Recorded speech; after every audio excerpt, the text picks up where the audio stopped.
Hey, gorgeous. Welcome to Season 2 of the Hormone P.U.Z.Z.L.E Podcast. I'm your host, Coach Kayla Smith, CEO of the Hormone P.U.Z.L.E Society, a women's health hub for fertility, hormones, and the business of coaching, creator of the Hormone P.U.Z.L.E method, an infertility warrior, two-time boy mom, and women's health expert. This podcast is for women struggling with infertility, painful periods, terrible PMS, or really just any symptom of hormone imbalance that they are ready to eliminate for good. Tune in weekly as we interview amazing experts in the fields of women's health, breaking down those hormone walls, nerding out on nutrition, and having way too much fun. Whether you're beginning your journey or you've been struggling for years, we're going to finally help you put those pieces of your hormone puzzle back together so that you can get pregnant and eliminate those pesky symptoms for good. Are you ready? This season is packed with even more expert guests sharing groundbreaking knowledge, giving you that jolt of energy that you so desperately need, sending you lots of virtual hugs, and inspiring you to take your fertility into your own hands and make that baby. Thank you so much for tuning in. Now let's get started on your road to transformation. I am so excited to talk to today's guest. Mollie Walker is the co-founder of Tennessee Fertility Advocates. She's a proud alumni of the University of Memphis, member of Harvest Church, and currently serves as the Collierville City Executive at Landmark Community Bank. She is also actively active in the Collierville Chamber, the Collierville Rotary, and a member of the Generosity Network. She is a wife to Taylor and proud mother to two beautiful children, but the road to having them wasn't easy. With no insurance coverage, years of trying to conceive, and 2 miscarriages, she felt overwhelmed and hopeless at times. Now she advocates passionately for others that the disease of infertility would be covered by insurance in the state of Tennessee, so the financial barrier is removed and it allows more couples the opportunity to conceive their own children. Let's welcome Mollie to the show, my new friend, my neighbor, and an amazing person. Hey, Mollie, thank you so much for being here. Welcome to the show. Hey, thank you so much for having me. Yes. Tell us a little bit more about who you are and what you do.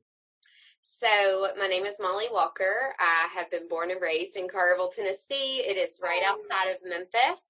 I'm a personal banker at a local community bank, and I have a husband, and I have 2 beautiful children, a 5-year-old daughter, a 2-year-old son, and I'm co-founder of Tennessee Fertility Advocates, which brings me to you today. So thank you. I love that. And you are pretty much my neighbor. I live in Nashville, so we're really, really close. So that is awesome. Love it. I love it. So you have your own story with infertility, right? Can you tell us about that? Absolutely. Yeah. So my husband and I, we got married and thought it'd be very easy to have children. After a year and a half of trying and just negative test after negative test, I kind of just felt something was just really off. I just really had this intuition in my body that something just really wasn't right. Was able to do some blood work and discovered I didn't ovulate on my own. So we did a common medicine, Clomid. We got pregnant the first time and had my beautiful daughter, Lawson Grace. She's 5 now and is wonderful. Yay. And then 2 years later, we were like, let's try again. It was kind of difficult the first time. And through that experience of infertility the first time, I didn't have a support group. I didn't talk about it. Everybody kept saying those usual things, it's going to happen when you quit stressing. Don't worry about it. I hate that. The worst. Okay. That's just an absolute worst, really. Yeah. And, so then the second time around, I got off, of my birth control, we got pregnant right away, and we ended up, we were shocked. And then we had a miscarriage, a few weeks into it. And that was probably one of the toughest things ever. August 20th would have been the due date of our child. And every time August 20th rolls around, I don't forget that date, right? Yeah. And so after that miscarriage, we got back to the OB, did a Clomid some more, multiple rounds of Clomid. It wasn't working at all. Begged him to switch me. We switched to letrozole. And then I made an appointment at Fertility Associates of Memphis, because after months and months of trying, I just felt like something else is not right. Before that, we had a second miscarriage early on too. Oh, goodness. So at this point, we had 2 miscarriages. We're trying to figure out what's going on. I saw Dr. Bailey at Fertility Associates of Memphis and discovered I had antiphospholipid antibody syndrome, so basically a blood clotting disorder. Started some blood thinning shots and metformin and a few other things, and eventually we got pregnant with my son, Noah. We did not have to do IUI or IVF, but through all that journey, I didn't have any insurance coverage to cover it, and that's a huge part of my story and why I decided to co-found Tennessee Fertility Advocates. I love that. And I love that it had a happy ending. You have 2 beautiful children. So that is amazing. And so Yes. tell us a little more about Tennessee Fertility Advocates. What is that and what do you guys do? Happy to tell you about it. It is my passion. I love it so much. So Tennessee Fertility Advocates really started with a girlfriend of mine and I, Lauren Brown. Like I said, I didn't talk a lot about my journey when I was going through it. No one else I knew talked about their journey. There wasn't any support groups here locally that I knew about. And I just kind of felt embarrassed and shamed that my body wasn't doing what, God created it to do. Right. And so Lauren and I kind of got together earlier this year after Colorado recently passed infertility legislation. And I started doing some research, talking to numerous people, and found out 19 states offer some form of infertility coverage, whether it be fertility preservation or coverage for, diagnosis and treatment of infertility. And I said, why are we not doing that in the state of Tennessee? This is important and it matters. So we basically just started a grassroots group, Tennessee Fertility Advocates, in July of this year. We created our website, all social media platforms, and it has literally grown so fast. And we have the best advocates sharing their stories, their journeys, and, it's been incredible. So we're really excited about the things that are coming. I love that. And I love that you kind of took your own personal story and, made it your passion to help others through this fertility journey. I find so many of us do that. And it's like, and same as you, 7 years ago when I was going through my infertility, there was no Facebook groups, Instagrams, nobody talking about it. It was like a very lonely and frustrating and scary place. And so I'm so glad that there's people like you, people like me, that we are talking about it and we can kind of help others and pave that way. So that is amazing. And so tell me a little bit more about kind of your guys' purpose. What are you doing over there at Fertility, Tennessee Fertility Advocates? Absolutely. So we have 3 main goals, and these are sort of our focus points. The first and foremost is we want to create awareness and advocacy, especially for Tennesseans going through infertility. So whether that means things like we do Warrior Wednesday calls every Wednesday night, and people can jump on Zoom like this and just know that they're not alone. Or we also highlight our advocates. If they want to share their story and just be open, we give them a platform to do so and just have a lot of good conversation so people know that they're not alone. This is nothing to be ashamed of. This is a disease that 1 in 6 couples are going through, and it matters. And so the second point, we also want to help advocates have key discussions with their employers about the need for coverage, right? Like we want to equip them with research, facts, data, everything that they need to feel confident that they could go to their benefits director or their CEO or wherever they work and say, this is my story. I'm not ashamed of it, but we really as a company need to add coverage, because that's how people lose good employees, honestly, is they will leave and go somewhere else that offers it. And that shouldn't happen. Companies should be very proactive in building families. So we want to help them help them speak to their employers. And then the third and most important thing kind of going on right now is we are working with our state legislation on submitting a bill come 2021 to the Tennessee General Assembly regarding infertility coverage, infertility preservation, in that we hope to see infertility diagnosis, treatment, and just fertility preservation covered under insurance. And so we are growing grassroots efforts right now to speak with as many representatives and senators as we can. But those are our three main focuses with Tennessee Fertility Advocates. I love that. That is truly needed and so amazing that you guys are doing that. And you're growing so fast. I love that. It's amazing. Thank Yes. you. And so talk to me a little more about what are some things that people can do within their employers to kind of pave that way for getting coverage? You know, is it going and, you know, trying to schedule a meeting? You know, I don't know how hard it is to get a meeting with the CEO, but where would they start? Oh my gosh. The first thing they should do is write out their story.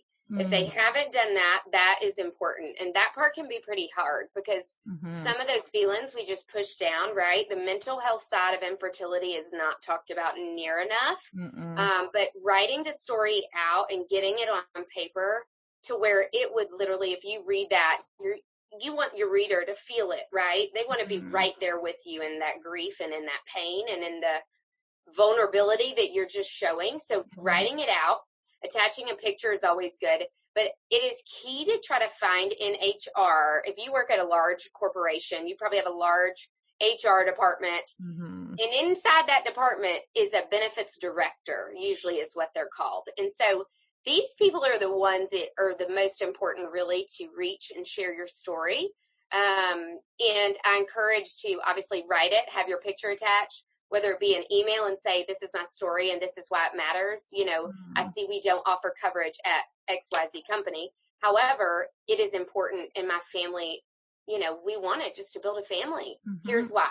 And then also you can reach out if you work for somewhere, say like a school system, and they have elected officials on the board. Hey, reach out to all of them. Hop in on the virtual board meetings that are open to the public and speak up and say, my story matters. And then also, you know, you can also get other people to rally with you. So say you work with a group of teachers and they might not gone through infertility, but they agree that family building is important.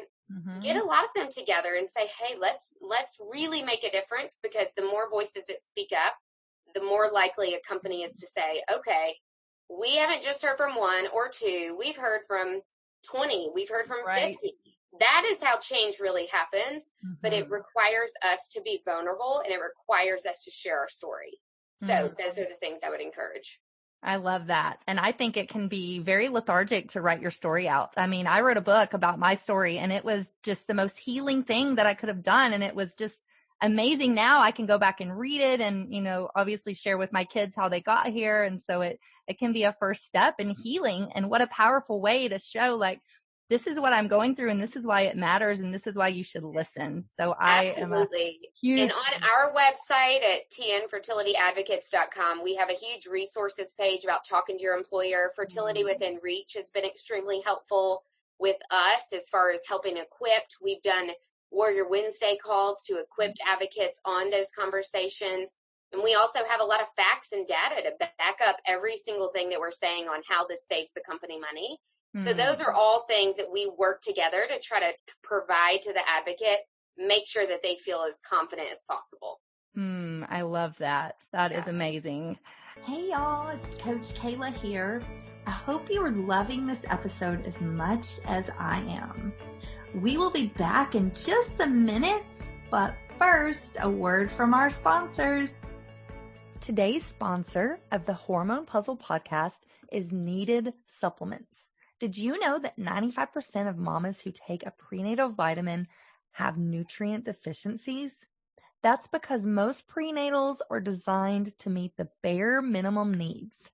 Less is not always more when it comes to prenatal nutrition. That's why I'm excited to share with you a new prenatal multi from my friends Ryan and Julie, the founders of Needed. These two set out to optimally nourish themselves and all mamas, redesigning the prenatal multi with optimal doses and nutrient forms of 14 vitamins, 11 minerals, and an antioxidant-rich botanical blend. Needed is thoughtful about every nutrient form and dosage that they use, including 900 micrograms of methylfolate, And this is enough to support a healthy neural tube formation, but it's not too much to compromise mama's mood. 150 milligrams or micrograms each of usable forms of vitamin B12 and a full 550 milligrams of choline.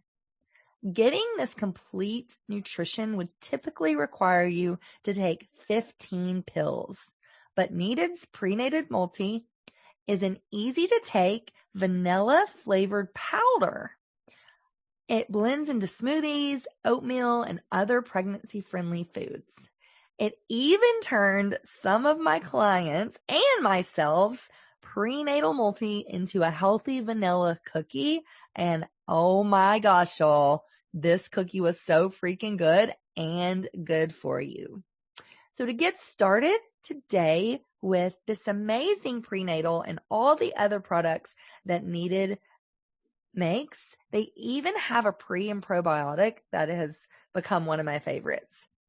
To order or to learn more, visit thisisneeded.com, and because you are a VIP of the show, use the code Coach Kayla to get 20% off at checkout. Go to thisisneeded.com for more info. Thanks for listening, and now let's get back to the show. And so, we have listeners from all over the world listening to this show, not just Tennesseans. So, and I know you guys are paving the way for legislation in Tennessee, but what can people do in other states if they want to kind of pave the way? Is it going to talk to their senators, their congresspeople, what's the first step there? Oh my gosh, that is like the best question, because I found myself earlier this year when I was just kind of frustrated, and, we get in that moment of, are we going to complain about things? Or are we going to do things? So if you find yourself as somebody who wants to be a doer and a change maker, don't let that fire burn out. It's been put there for a reason, and you've been given your story for a reason, and give your pain a purpose by doing something. So for what I did is literally just started reaching out to other states who've passed legislation. Colorado Fertility Advocates, Kara in North Dakota is doing wonderful things with Everlasting Hope, Mario in Connecticut. There are key states that are having movements happen. Reach out to these leaders and say, hey, will you help me what's the first step that's best? For us, it was really just finding a key team group. So with Fertility Within Reach, Kara Edwards with Starfish Infertility Foundation, a few others who are just our key team people that are going to assist us in the day-to-day. And then, girl, we got us a GoDaddy website. We created us some Facebook pages, Instagram, Twitter, LinkedIn. I love it. All of that most of it is free. And those are easy ways. And then we just make these little flyers and we pass them around at clinics. We ask people to share the graphics, share their story, but really just trying to build grassroots is the best thing. Finding those struggling and getting a community together. And if you have other community groups in your state, start partnering with them and say, hey, have we attacked legislation yet? Have we focused on large employers? Those things are very, very important. For sure. Oh, I love that. Awesome. So how could somebody get involved with Tennessee Fertility Advocates? What are some places where, some of my listeners could plug in? Absolutely. So if you're in Tennessee, fantastic, because we need you, especially when it comes with legislation in 2021 and just the movement that is happening. We want to make sure all districts in Tennessee are covered. You can go to our website, which is www.tnfertilityadvocates.com. There's a take action button. You can complete that short survey. So we have that information there. Tons of information on how to connect to our social media sites. You can reach out to me personally, email tnfertilityadvocates@gmail.com. There are so many ways to get involved, but the biggest one is probably to go to our website, complete the survey, and put on there, hey, this is what I'm good at. This is what I'm interested in. We have people who do marketing for a living and they just want to give and help of their time, or someone who might work at a chamber and has some key connections in the community, or someone who, works at FedEx. Anything that, wherever your gifts are, we are able to use those and give your pain a purpose. So please, please, please reach out to us. Get involved. Your story matters. Your voice matters. And just don't ever forget that. I love it. And I completely agree. So powerful. And together we can definitely make change. So, absolutely. Yes, a few large employers recently have just added infertility coverage. St. Jude and ALSAC just added progeny benefits. Nashville Metropolitan School System added progeny as well. International Paper has coverage. True Green has coverage. Blue Cross Blue Shield of Tennessee has coverage for their employees. Wow. It is time for the state of Tennessee to say, hey, yes, we want to make this the best pro-family bill the state has ever seen. We want to help people treat their disease and help them grow families. So that's what we're here for. I love that. And you guys are also working on some legislation right now that you're wanting people to sign this I guess it's a bill, or, I went to your website and I signed some things. So let's talk about that. Okay, cool. Yeah. So there's nothing that anybody will have to sign. We have actually worked with attorneys, reproductive endocrinologists, REs, fertility doctors, OBs. We have worked with numerous people to make sure that the legislation we're proposing is the best for the state of Tennessee. It's not going to be the same as the state of Colorado. We are just it's just different. So we worked hard to prepare this legislation. We are working on getting bill sponsors for the House and the Senate, and that is something that we're actively doing right now. But once that bill gets introduced, and probably by the time this airs, it will have been introduced and have a bill number. Yay. But then we will have templates. We will have letters and, hey, this is my address. Okay, well, this will lead you to finding out who's your House representative, who's your senator. Here's something that you can do. Email them. Pick up the phone and call them and say, hey, this matters. But also, people don't have to be going through infertility to speak up on why it matters. I'm sure when you were going through it, you had family probably around you saying, hey, your husband, your mom or your sister, or anybody will say, hey, it matters because she's suffering and I love her. Right. So those people, hey, are just as passionate. Yep. I know my grandparents, my parents, they will literally talk to anybody about it because they know how much it means to me. And so we want those people to say it matters. And we want the news to be aware of this is what's going on. This is how many couples are facing infertility, especially in Tennessee. And so we are really excited about the legislation that's coming and are really hopeful to get some great responses. I love that. So amazing. And you have a wonderful Facebook group too. So definitely talk about that, kind of what goes on in there, and, obviously give us the links so everybody can join. Oh, absolutely. And I'll make sure you'll have those to post too. But we have a private Facebook group, Tennessee Fertility Advocates. You can just literally search it, spell Tennessee all the way out, and find us there. That group is we have a lot of different conversations going back and forth. It's more private for some that don't want to really publicly share their journey. But that we post a lot of our Warrior Wednesday call information in there, kind of what's going on right now, where's our main focuses. And then we have a public Facebook page. This one we have where you can share things that are on that page. So like I mentioned earlier, we do a Meet the Advocate feature. It's probably one of my most favorite parts about our group because a lot of people, Keela, and is they've suffered in silence for so long, and they're really ready to just kind of take that weight off. Like, what a burden to kind of just heavy carry that. And you get those questions, when are you going to have kids? Don't you want kids and stuff? We want advocates to say, hey, your story matters, whether you had infertility 15 years ago and it was, you just needed a little bit of treatment for your disease, or you did do IVF and this happened or that happened. We just want advocates to have a platform to do it. So through our Instagram, Twitter, social media, we will share advocate stories. You can also find them on our website. And we really have gotten so much feedback because people say, wow, like I relate to her. I have that same blood clotting issue that she had. I don't have fallopian tubes because of XYZ. Or, we have someone that was a male and he shared his story from a male perspective. Wow. That is so powerful. And for a male to read that's struggling, to say, hey, I'm really actually not alone. Right. So empowering, right?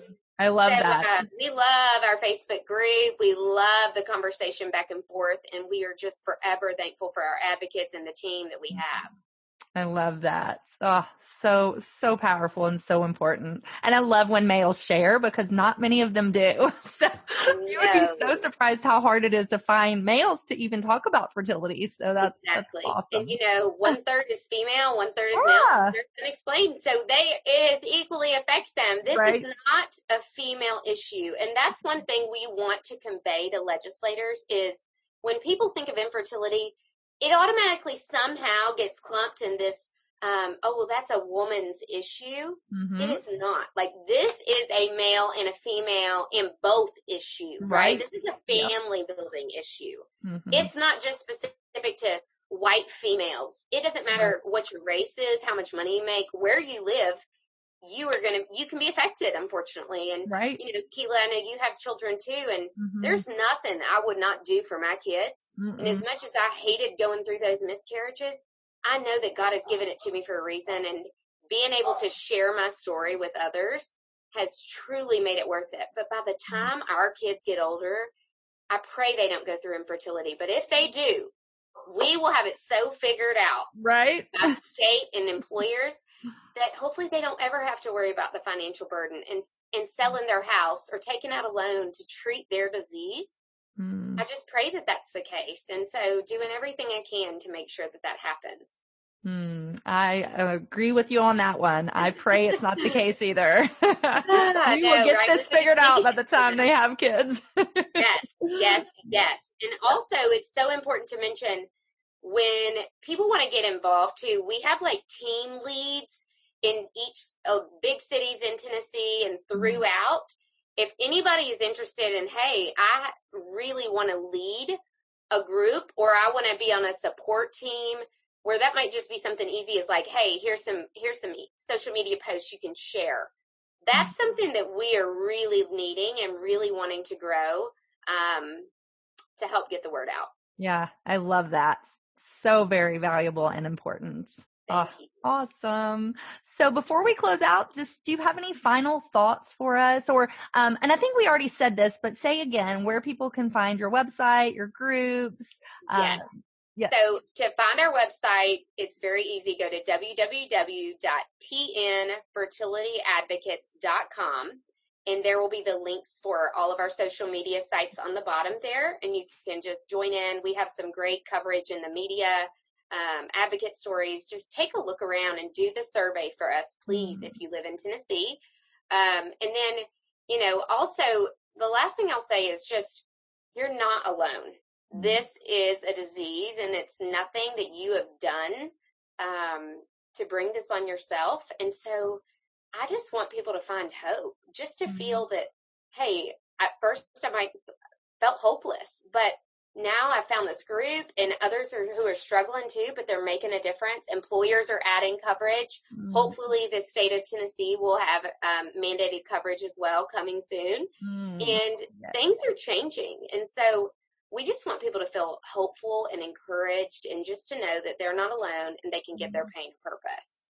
I love that. And that's one of the main reasons I started this show, was just for hope, for inspiration, for education. So I love that you say that. It's amazing. Well, it's been a pleasure to meet you and hear everything about the hormone puzzle, and just hearing all of that in your story has been extremely encouraging to me. And, I just really, really appreciate it. Yes. Thank you so much for being here. I'm so thrilled to talk to you, and I really appreciate you being on the show. So thank you. Thank you. Yeah. Thanks for having us.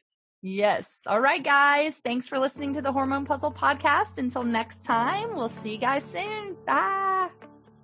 Hey, hang on just 1 second before you go. I want to make sure that you are aware of all of the amazing free resources that I have for you on my website at CoachKayla.com.